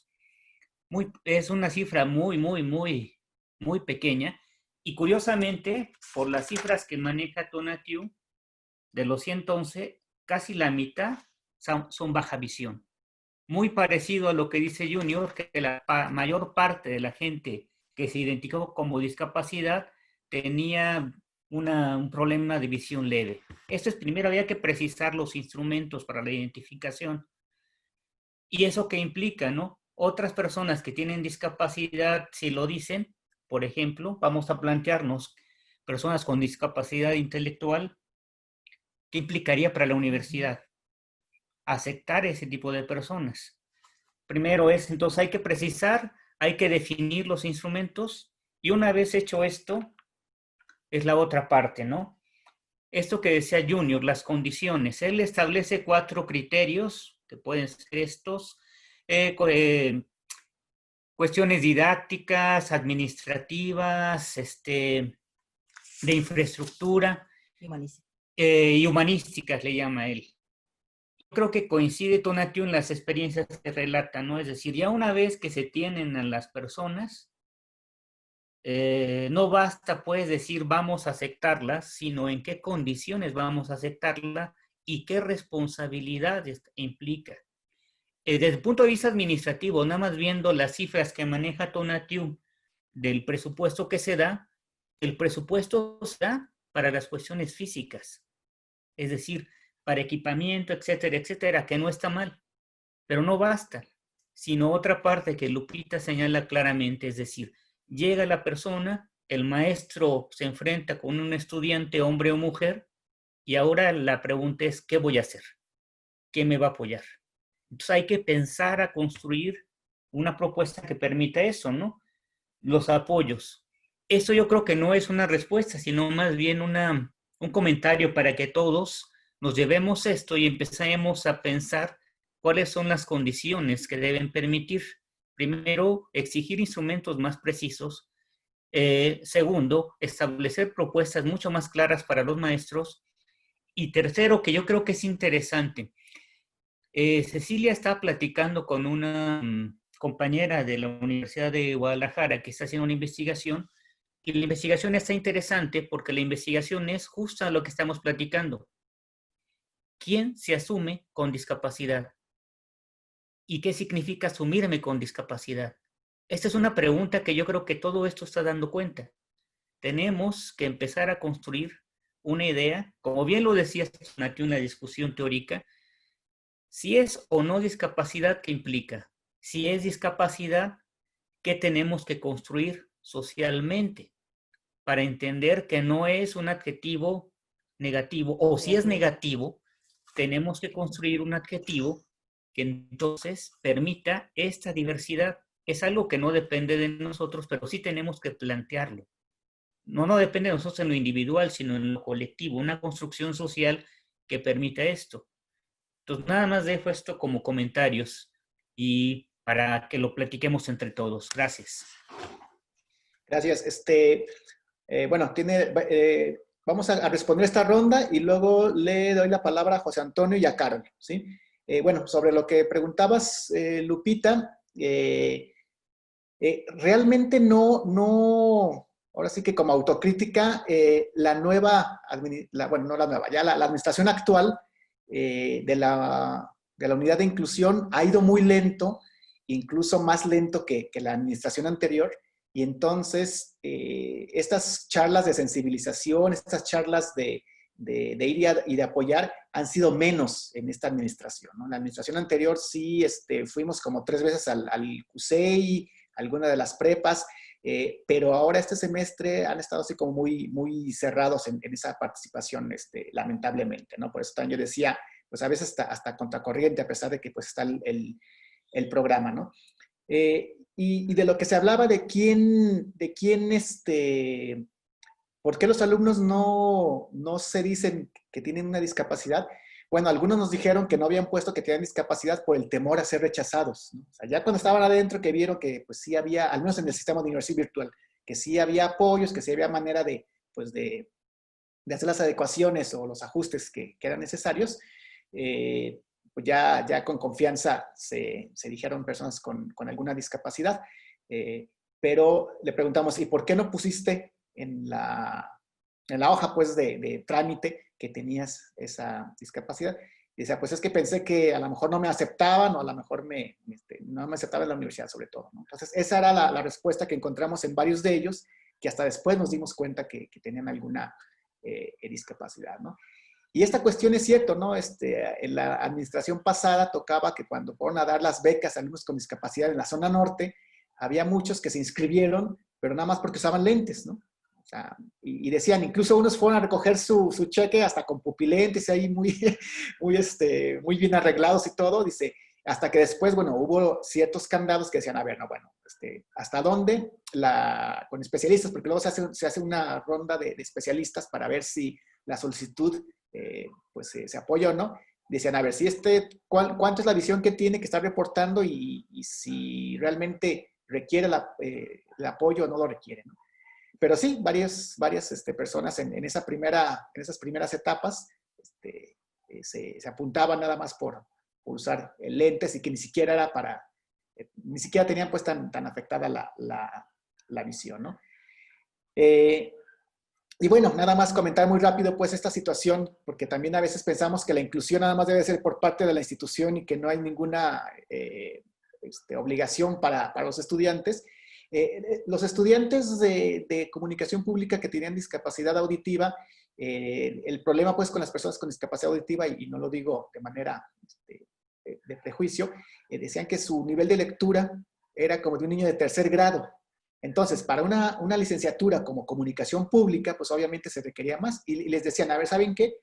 Como segundo idioma, a ustedes, porque tenían intérpretes de lengua de señas mexicanas, o sea, en el grupo, contratados por la unidad, ¿no? Les dijeron, a ver, a ustedes no van a tomar inglés como segundo idioma, van a tener que tomar español, porque el español lo requieren pues para el desarrollo de la licenciatura. Y fue a lo que se negaron ellos, se negaron a estudiar español como segunda lengua, y entonces ellos en bloque pues dijeron que si los obligaban a estudiar español se salían de la universidad. Entonces son estas cuestiones que, bueno, podríamos decir hasta dónde es intransigencia, hasta dónde es cuestión también de la propia inclusión, incluso de las propias competencias que deben adquirir para su licenciatura, ¿no? Y bueno, ahí fue una situación que pues a lo mejor eso lo podremos ampliar en otra charla, ¿no? Entonces, sí, o sea, sí, siempre se dijo, la unidad de inclusión tenía una filosofía que pues a mí me agradaba, que decía, bueno, está bien, ya los incluimos, los apoyamos, pero pues también cuál es lo que ustedes regresan para que realmente esa inclusión sea total y no nada más por una parte de la institución, ¿no? Esa pues era una idea, ¿no? Equivocada o no que se tenía. Junio, no sé si quieras tú comentar algo. Está apagado tu micrófono. Pronto. ¿Escucha? Bueno. Sí. Hay algunas cuestiones que los compañeros traído que justamente están exponiendo, que es justamente muy próximo a nosotros aquí también. Y yo voy a responder solamente para hacer algunas reflexiones de cómo podemos caminar para la resolución de muchas cosas. Entonces, por ejemplo, yo trabajo siempre con, y pensando en Brasil, nosotros tuvimos una dictadura hasta poco tiempo. Nuestra democracia en Brasil es muy frágil. No por menos sofremos otro golpe muy recientemente y tenemos un fascista elegido por las personas, o lo que es peor. Entonces, lo que quiero decir con esto, la cuestión de los derechos en Brasil es muy sensible porque es muy nuevo. Mira, nuestra constitución, diferente de ustedes, es de 1988. Entonces, muy poco tiempo para garantizar derechos. Es una primera cuestión. Y una segunda cuestión es justamente en la medida que te va garantizando derechos, inclusive para que las personas puedan frecuentar las escuelas básicas. A inicio de 1990, nosotros no teníamos siquiera 70% de los chicos frecuentando las escuelas. Entonces, isso de maneira general, que decir de las personas con discapacidad. La política más reciente que va a garantizar esto que nosotros tenemos es de 2008, que va a ser una política más grande acerca de la presencia de los estudiantes en la educación básica. Entonces, ¿por qué yo siempre estoy haciendo estoy hablando siempre de la educación básica? Porque si ellos no completan la educación básica, no llegan a la universidad. Entonces, lo que quiero decir con todo esto es que los rompimientos de los derechos históricamente en Brasil impidieron que los estudiantes pudiesen llegar a las escuelas de manera general. Entonces, es muy nuevo para nosotros. Y esto creo que ayuda hasta para poder también retirar un poco de la fuerza sobre los maestros, de los maestros no hacerem cambios de trabajo, porque nosotros todos estamos aprendiendo a cómo hacer. También hace esto, ¿sí? De cómo hacer adaptación, de cómo comprender otras formas de enseñar y de aprender, de aprendizaje. Lo compañero habló sobre por qué no hay estadísticas. Bueno, yo voy a decir nuevamente sobre el caso de Brasil. Nosotros, en lo último año, en 2019, llegamos a casi cerrar las actividades en muchas de las universidades federales de Brasil, porque no teníamos dinero para pagar los fornecimientos de agua y de electricidad. Llegamos quase a este punto. Incluyo, por ejemplo, en mi universidad, donde tenemos muchos problemas con la dengue, ¿no? Sí, que la malaria, por ejemplo, en Brasil, que es muy común. Llegamos a funcionar 3 meses sin lo ar acondicionado para se cambiar lo ar que estamos respirando durante las reuniones, durante las clases. Entonces, llegamos a funcionar, a hacer trabajos con muy poco, casi nada. Con mucha lucha, tenemos la seguridad de tener un trabajo mínimo. Y ahí yo voy a hablar ahora específicamente sobre el núcleo de inclusión. Solamente tiene el doctor Douglas y un funcionario para toda la universidad, para atender todos los campus. Entonces, que no es solamente un local, sí, tenemos más 3. Entonces, solamente 2 personas y un estagiario y una persona de distancia, perdón, para hacer el trabajo con las 362 personas. Es un número muy pequeño, pero para 3 personas solamente es un mundo trabajar con tantas personas así. Entonces, es una de las principales cosas que nosotros tenemos dicho sobre la cuestión de los investimentos de dinero. Si no, y cuánto no ocurrir investimento de dinero por parte del gobierno federal, de facto, nosotros no vamos a conseguir solamente por la buena voluntad hacer un cambio de trabajo junto a los maestros, de formación, de continuación, que no saben cómo trabajar con los estudiantes con discapacidad, aprendan a trabajar con los estudiantes con discapacidad, si tenemos tan pocos funcionarios para hacer los trabajos.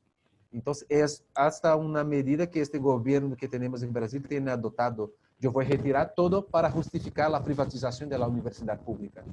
Entonces, yo voy a dejar ustedes sin dinero, sin materiales de trabajo, sin personal de trabajo, y así yo voy a justificar para la población de manera general. Mira, la universidad pública no tiene cómo producir conocimiento porque no está dando cuenta de atender. Entonces, tenemos que vender la universidad pública para la iniciativa privada. Tenemos pensado en Brasil una guerra contra este gobierno fascista. Muy bien, le voy a dar la palabra a José Antonio y luego a Carol y después otra vez a Lupita. Hola, buenas tardes. Bueno, buenos días a todos.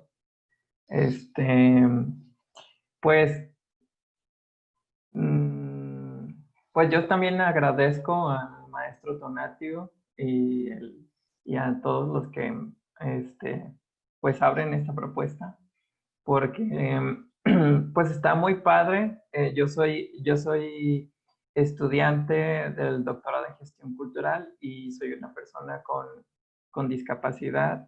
Nací con parálisis cerebral que me trajo me trae problemas de asimilación de información, retención de información, memoria y pues problemas de movilidad. Entonces, y bueno, yo sí he vivido de cerca este proceso de evolución que ha tenido la Universidad de Guadalajara, porque cuando estudié economía en la Universidad en PUCEA, presencial, pues sí, se me complicaba a mí subir las escaleras y como me decían, atravesar todo el bosque, pero yo lo que sí agradezco es que, bueno, en la licenciatura sí había mucha empatía por parte de los maestros. Creo que el maestro Tonatio tiene razón con respecto a que la inclusión sí tiene que tomar en cuenta como las circunstancias del alumno y el alumno tiene como que pues también atender qué es lo que tiene que hacer, porque hasta ahorita pues sí me cuesta mucho trabajo y también en parte, por ejemplo, uno se tiene que adaptar. Yo, por ejemplo, me cuesta trabajo como lo entiendo de manera inmediata, pero mi cerebro como que no lo memoriza, o como me dijera la psiconeuróloga, el resistol de tu cerebro está deficiente, entonces tienes como que hacer más ejercicio para eso, pero eso toma más tiempo. Y me acuerdo que se lo expliqué a mi maestro de matemáticas aplicadas, y él de manera muy noble me dijo, mira, yo te doy asesorías y te he dado asesorías, pero a final de cuentas él, y tenía mucha razón, se tenía que ajustar a los tiempos que le programaban para dar calificaciones. Entonces él lo que hizo me dijo, te voy a poner sin derecho en tu Cardex y vuelves a tomar la materia en verano, y la volví a tomar y saqué 95, ¿no? O sea, porque estaba consciente. Entonces, pero a final de cuentas, pues uno también se tiene que adaptar a tener ese sin derecho, pues porque no puedes obligar a hacer al maestro cosas que de repente están fuera del sistema, pues es como un poco también eso. Y pues la verdad es que pues también yo creo que tiene razón también el maestro Tonatiuh en que sí debe de haber disposición, porque tanto en la licenciatura, en la maestría, ya la maestría y el doctorado los estoy tomando en el sistema de universidad virtual, porque precisamente esta parte de la movilidad se me complica mucho, y yo creo que esta empatía y esta disposición que han tenido los maestros, si se busca una respuesta a cómo hacer para que permanezca, creo que es un trabajo en equipo. O sea, sí hay disposición de los maestros, pero también, pues, uno tiene que estar ahí, ¿no? Y tiene que, pues, aguantar la carrilla y de repente, pues, no entender, o sea, es como un tanto, pues, adaptarte, pues, o sea, también es pedirle eso. Yo sí creo que tiene mucho que ver, porque ahorita, bueno, soy un adulto emancipado que ha podido tener una vida productiva también en sus fuertes gracias a la Universidad de Guadalajara, pero tengo amigos con discapacidad y creo que una de las cosas que afecta mucho es que, no sé, por ejemplo, cuando yo estaba en la licenciatura que vivía con mis papás, que les decía, no entiendo, la respuesta de mi papá es, pues estudia, es que no se me pega, pues hasta que se te pegue, ¿no? Y dices tú, pues no me tengo que parar. Pero tenía amigos que el papá respondía al revés, ah, pues ya no vayas. Como si a ti te estuvieran haciendo algo malo, como si le estuvieran haciendo algo malo a su hijo, ¿no? Entonces, tiene mucho que ver eso. O sea, si también el papá, pues como que, o sea, sobre todo en la etapa en la que son muy dependientes, no le dice, pues, es que me va a reprobar, pues que te repruebe. O sea, no, dile qué tienes que hacer para pasar. ¿Quieres estar ahí? Sí, pues pregúntale, ¿no? No que, ah, pues si no te lo dan, pues ni modo. O sea, tiene mucho que ver ese contexto familiar. Tiene que ver eso. Entonces, porque por ejemplo, yo también estudié en la escuela de música, ahí no se puede estudiar virtual. Y yo tuve que pasar, que todos los sábados, tomaba una bicicleta en mi bici, porque eso sí lo puedo hacer. Si hubiera nacido con bicicleta pegada a mi cuerpo, no hubiera sido discapacitado motriz. Entonces, y tenía que ir en la bicicleta y subir todas las escaleras, y lo hacía porque quería aprender. Entonces, de repente también pasa con mis amigos que van porque quieren el papel, no porque quieran aprender. O sea, tiene mucho que ver eso. Yo sé que tengo muchas deficiencias y que hay cosas que no se me pegan y cosas que no hago al mismo tiempo, al mismo ritmo que los demás, pero tengo claro que quiero aprender y que no me voy a parar y no me voy a ir hasta aprenderlo, aunque lo aprenda tarde. Entonces, creo que sí es una combinación, y yo creo que, por lo menos a mi experiencia, tanto en la maestría como en el doctorado como en la licenciatura, yo podría decir que yo pude sacar adelante mis trabajos y mis tareas porque los maestros sí tienen empatía, los maestros sí se adaptan, los maestros sí tienen disposición, pero como en el ejemplo que dio el maestro Tonatiuh, pero si el alumno ya no quiere, ahí ya no se puede hacer nada. O sea, tiene que ver mucho ese factor, y los papás, o por lo menos mis papás que tienen 60 años, pues son gente de otra generación, y el maestro en muchas ocasiones no puede ir hasta allá, pues, o sea, no puede ir y meterse a la casa y decirle, a ver, señor, pues es que tiene que aprender español, sí lo vamos a aceptar, pero tiene que aprender, o sea, por favor, ¿no?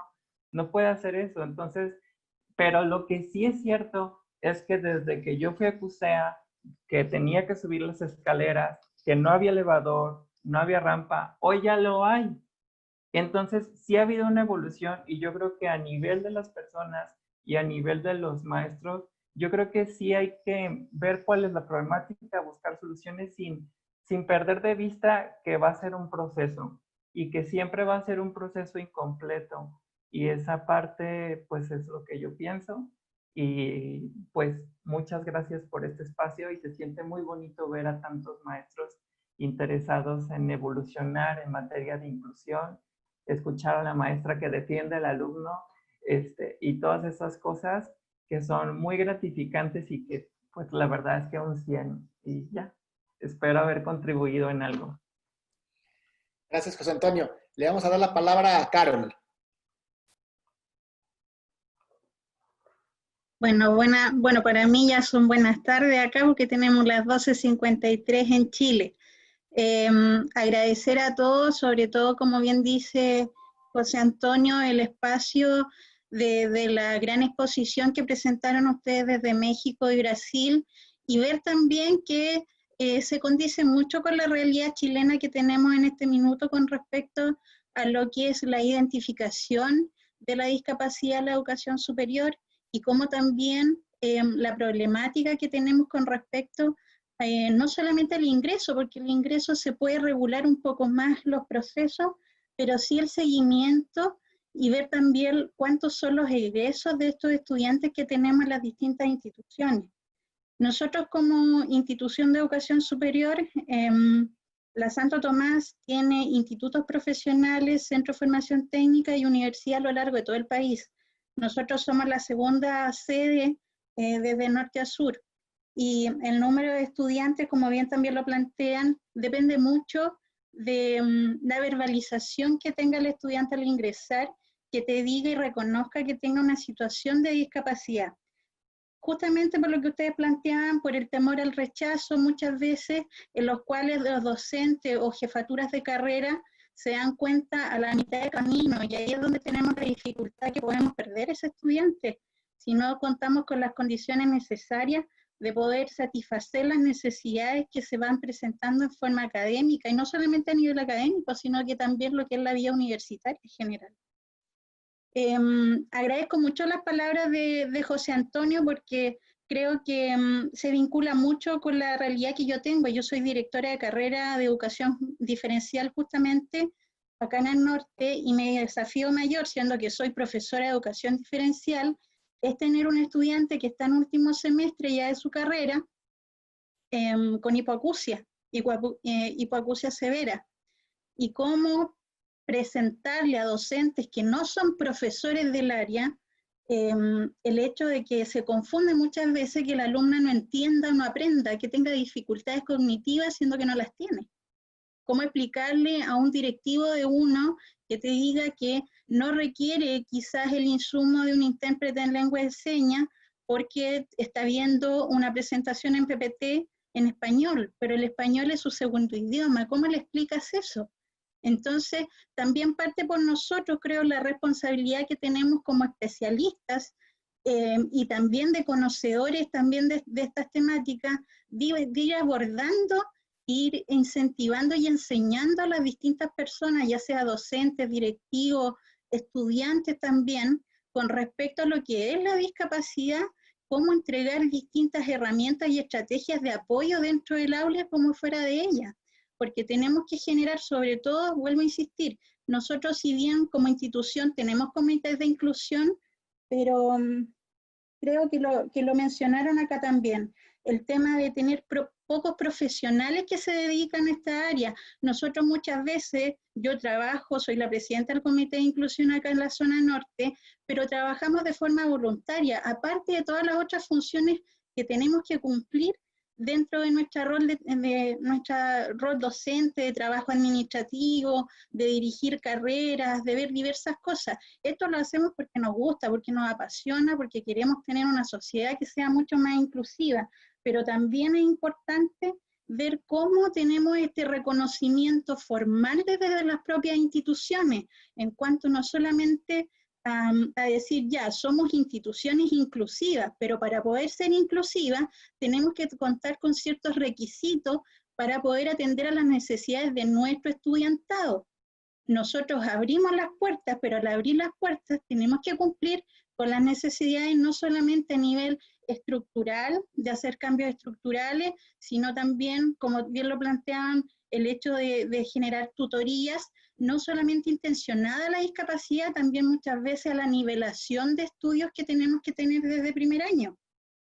Porque la realidad anterior a lo que es educación superior implica que muchas veces las falencias, las brechas que tenemos entre los estudiantes al ingresar son amplias y tenemos que también preocuparnos de esa nivelación y cómo trabajar no desde la reactividad, sino que tratar en lo posible de generar espacios que nos permitan desde las políticas públicas empezar a generar procesos, anticiparnos a las dificultades que vamos presentando. Entonces yo ahí, pucha, hago el énfasis generalmente también cómo vamos trabajando desde los recursos que podemos tener, recursos humanos, económicos, desde lo externo e interno a las instituciones. Yo hago ese alcance también y por sobre todo el comunicar, vuelvo a insistir, el comunicarle a la comunidad académica, a los directivos, las características principales que tiene la discapacidad, los distintos tipos de discapacidad y enfrentar al estudiante a mantener la identidad que tiene como persona primeramente y no enfocarnos solamente en un diagnóstico, ¿ya? Con respecto a reconocer cómo soy yo como persona, con mis fortalezas, con mis debilidades, para que ese chiquillo, esa chiquilla se empodere como estudiante y como persona. Por lo que dice José Antonio, o sea, él, gracias a Dios, también tiene una familia que está por detrás, pero hay muchos de nuestros estudiantes que no es la realidad. No es la realidad en la cual tenemos, en el caso mío, mi estudiante que les digo con hipoacusia, Alexandra, sus padres, ella tiene 25 años y sus padres hasta el día de hoy no manejan lengua de señas. Entonces, ¿cómo partimos desde esa base? Que no hay un conocimiento de cómo comunicarte afectivamente y emocionalmente, partir desde esa base para poder llegar a lo otro. En el caso mío, ella me obligó a comunicarme con ella y se lo agradezco enormemente hasta el día de hoy porque me cambió el switch en la cabeza hasta armé un diplomado en lengua de señas para yo tomarlo. Yo lo dirigí, busqué los profesores y todo, y lo tomé como estudiante porque era mi necesidad, como en el caso, si yo era la jefatura, si yo era la administradora de la carrera, ¿cómo yo le iba a dar la herramienta a ella de comunicación para atender a sus necesidades? Entonces yo creo que ahí es donde tenemos que hacer el cambio, cómo empezar a generar nuestros cambios personales y propios frente a lo que es la discapacidad, porque si hablamos de necesidades, todos tenemos necesidades en algún minuto. Entonces, ese es mi pequeño aporte. Muchas gracias, les agradezco enormemente por todo lo expuesto. Aquí en el chat preguntan que, bueno, ampliar un poco el programa de sensibilización de la Universidad de Guadalajara. Bueno, como tal no es un programa, así como lo acaba de decir Carol, era más voluntario de decir, mira, hay alumnos, y sobre todo en el área de autismo, hay alumnos con autismo en el Centro Universitario de Ciencias Ciencias Exactas e Ingeniería. Entonces armábamos un panel, íbamos y dábamos la plática junto con la unidad de inclusión, y las pláticas pues consistían en alguien que les dijera qué era la condición, alguien que les dijera sobre estrategias metodológicas para aprender, alguien más que en este caso yo les decía, bueno, cuál era la normatividad, o sea, no somos incluyentes porque queremos, sino porque hay una normatividad, etcétera, ¿no? Entonces sí era más que nada voluntario, y no tanto que haya un programa de sensibilización. Lo que está viendo ahorita son algunos diplomados en cuestiones para la docencia a personas con discapacidad, pero pues también falta que le demos mayor difusión para que haya más inscritos y más lo tomen. Incluso acá tenemos un programa que son obligatorios para los profesores, pues, de estar en capacitación continua. Entonces a lo mejor ver la posibilidad con la Rectoría General de que este tipo de diplomados pues también sean parte de esa capacitación obligatoria para la universidad. Lupita, ¿querías comentar algo más? Sí. Antes que nada, José Antonio, te felicito, te aplaudo por tus logros, enhorabuena. Me moviste la parte sensible de Lupita Esparza. Te lo comparto, se los comparto a todos. Tengo un nieto con parálisis cerebral y él su parálisis es muy severo. Yo te veo a ti, José Antonio, fíjate, ya estás en un doctorado, híjole, de verdad que te reconozco, porque, por ejemplo, mi nieto está totalmente postrado en una silla de ruedas, no habla, no se sienta, no, o sea, está muy severo su parálisis y su manera de comunicarse conmigo y con su mamá es por medio de los ojos. Cuando quiere decir sí, pestañea 2 veces y cuando quiere decir no, hace su mirada hacia atrás. O sea, hemos descubierto esa manera de comunicarnos con él. Y es difícil, en nuestro país no hay cultura, la verdad, en México no hay cultura. Ha sido difícil para nosotros el hecho de que vemos al niño en la silla de ruedas y la gente pues voltea y lo mira. Él tiene 12 años. Ya ahorita ya la gente ya lo ubica más aquí en el pueblo. Su servidora vive aquí en El Salto, Jalisco. Pasamos por las calles con la silla de ruedas y por su edad, precisamente por estar tan pequeño, pues llama la atención a las personas y voltean a verlo, a ver qué, como con morbo, pues. Entonces, también esa parte de discriminar o de pensar en qué tiene el otro, en el morbo que nos mueve. O sea, yo creo que tú, José Antonio, sobre todo, lo has vivido, pero híjole, de verdad que te reconozco por tus logros, porque has logrado también dominar esa parte que no permite que todo eso, tal vez ese bullying que has sufrido, o esas burlas, o ese morbo de las personas, el ver a ver qué es lo que tienes, lo has sabido dominar, lo has sabido controlar. Yo te felicito por eso. Yo me hubiera gustado, no sé, ya no veo a Junior que esté conectado, me hubiera gustado hacerle la pregunta a él, ¿cómo es en cuestión la cultura en Brasil, precisamente respecto a la discapacidad? Si las personas son igual que aquí en México, si el que vean a una persona postrada en una silla de ruedas atrae las miradas de las personas, y el que les murmuren y susurren entre voces, ¿qué le pasa? ¿Qué tiene? ¿Qué tendrá? ¿No? La curiosidad y todo eso. Me hubiera gustado que me contestara cómo es allá en Brasil. No sé si haya un poquito más de no discriminar o aceptación o inclusión, como lo mencionan ustedes, el que vean a una persona con discapacidad y no sea tanto la tentación, ¿no? El que tendrá, no sé, yo lo he vivido, mi hija y yo lo hemos vivido, pero gracias a Dios hemos sabido sobrellevar ya 12 años la discapacidad de mi nieto. Híjole, pero yo veo a José Antonio y pues la verdad que ya lograron un doctorado casi. No, hombre, pues la verdad que aplaudo, lo felicito. Gracias. Y sobre todo, pues agradezco a todos el que me escucharan, el yo poder compartir todas las experiencias que he vivido respecto a la discapacidad, ¿no? Que es primeramente con mi nieto y en segundo lugar con este alumno que les acabo de compartir. Entonces, gracias por escucharme. Elisa le interesa investigar, entonces nos vamos a poner de acuerdo ella y yo.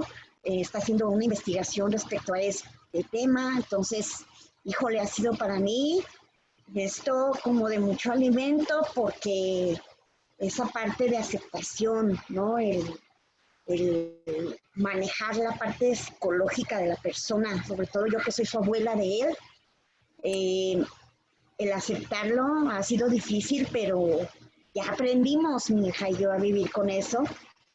Pero sí me movió, sí me sensibilizó demasiado el escuchar a José Antonio, todo lo que ha logrado con su discapacidad. Enhorabuena, la verdad. Muchas gracias por escucharme a todos. Gracias por este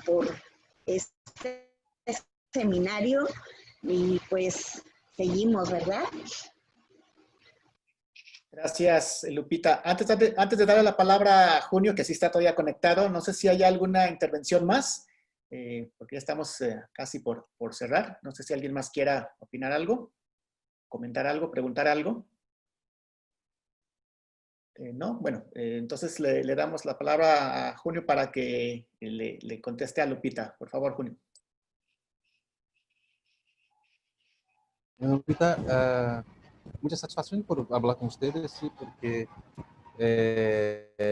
bueno, llegué a ir a México por 2 veces, siendo que esta fuera la primera vez en Guadalajara.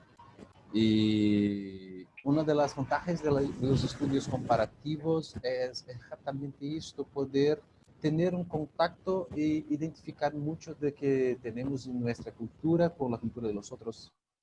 Entonces, sí, infortunadamente tenemos una cultura en la cual las personas con discapacidad no tienen derechos asegurados, garantizados culturalmente, a pesar de tener en cuanto a las leyes, ¿sí? Entonces, es un camino muy largo, es un camino muy grande también para nosotros en Brasil, en pensarnos en tener la concretización de estas para las personas con discapacidad.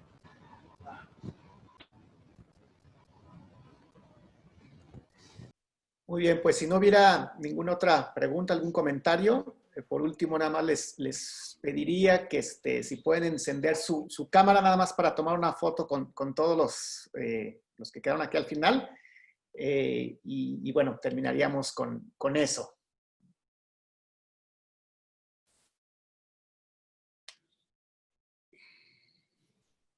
Muy bien, entonces vamos a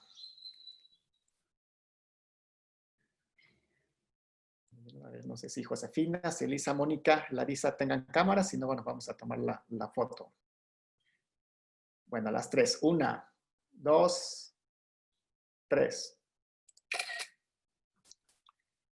Muy bien, pues les agradezco la asistencia a esta sesión del seminario. Yo espero que, bueno, les haya sido interesante. Y pues continuaremos con esta línea. De todos modos, cualquier otra duda que haya, pues ya la podrán hacer al correo y con gusto la respondemos. Me parece que también se está grabando la sesión. No estoy tan seguro de eso, pero bueno, después ya veremos la manera de... ¿Sí? Sí, sí. Ah, ok. Entonces, para después ponerla en algún sitio y también que puedan revisarla de nuevo. Muy bien. Pues les agradecemos y muchas gracias por esta asistencia. Gracias a todos. A todos, hasta luego. Hasta luego.